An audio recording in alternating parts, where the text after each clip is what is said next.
All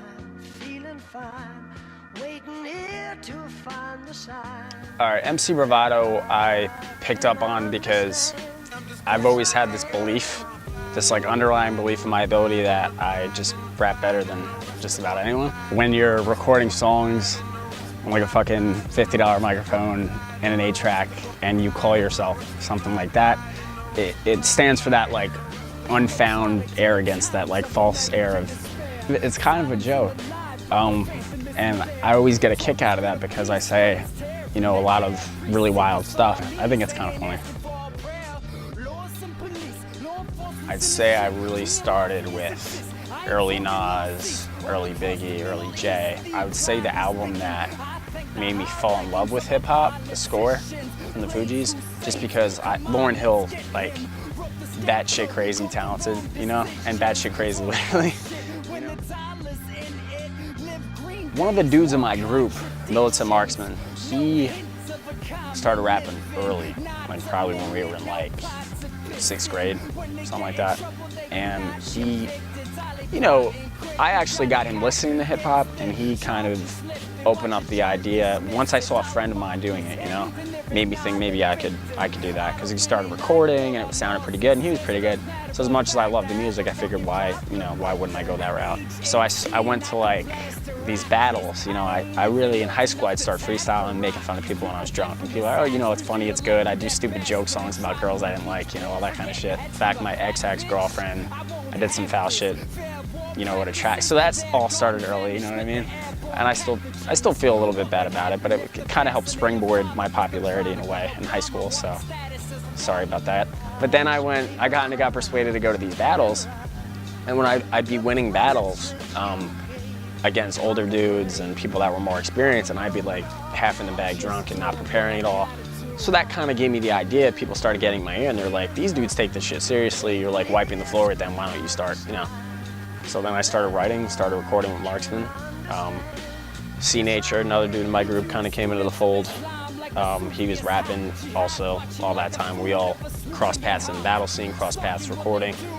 And yeah, that's how the rest of my group too, McNasty, No Name, we all kind of formed organically over that time period. Cypher Junkies came together, I want to say, by the time I was maybe 18, 19.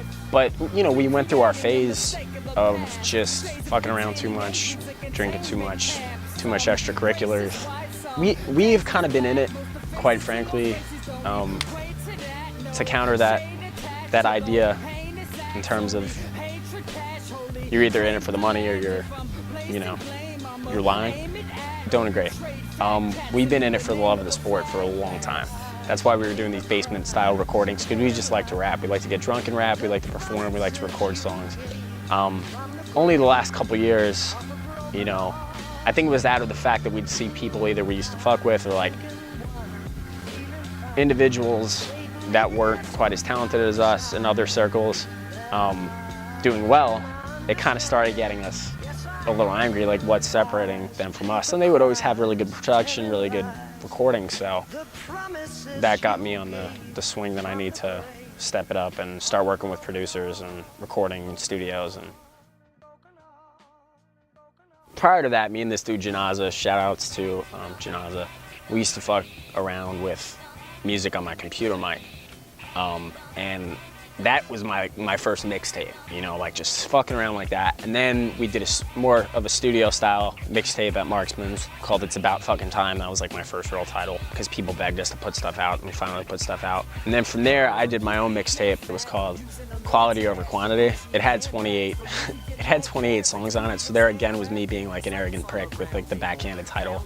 It's fucking 28 songs. Obviously, like quantity was there too, and quality. So I put that out. I recorded, mixed that down, all that shit myself. Me and my dude Ward again. But once again, the quality wasn't great. I was rapping over other people's beats, and it was kind of just clear that I couldn't really get that far doing that. So when I was in college, towards the tail end, I met this dude. He ended up being in my fraternity. This dude Devin, Skitch, we call him. He had a studio, you know. So he's like, your sound quality is what's holding you back. But that's when I got used to that idea of I got to pay for the product if it's going to be top notch. So I started networking with different producers, mostly on SoundClick, mostly online, and was able to put together a quality product, but the illy-ad, through like the stupid legal trouble I got into and, you know, the personal battles I went through, took longer than expected. It took a few years.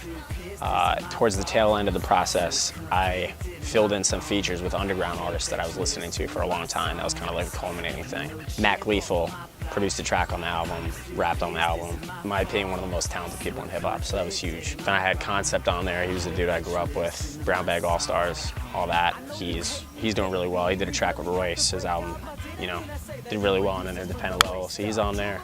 Copyright, produced and rapped on a track.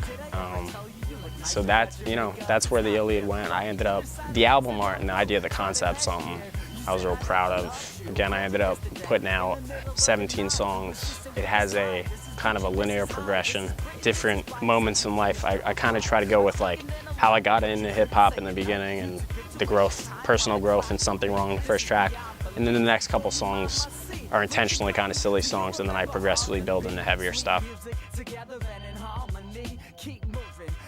See no reason to rest, no relief from my bed, yo. I'm sleeping, I'm dead, yo.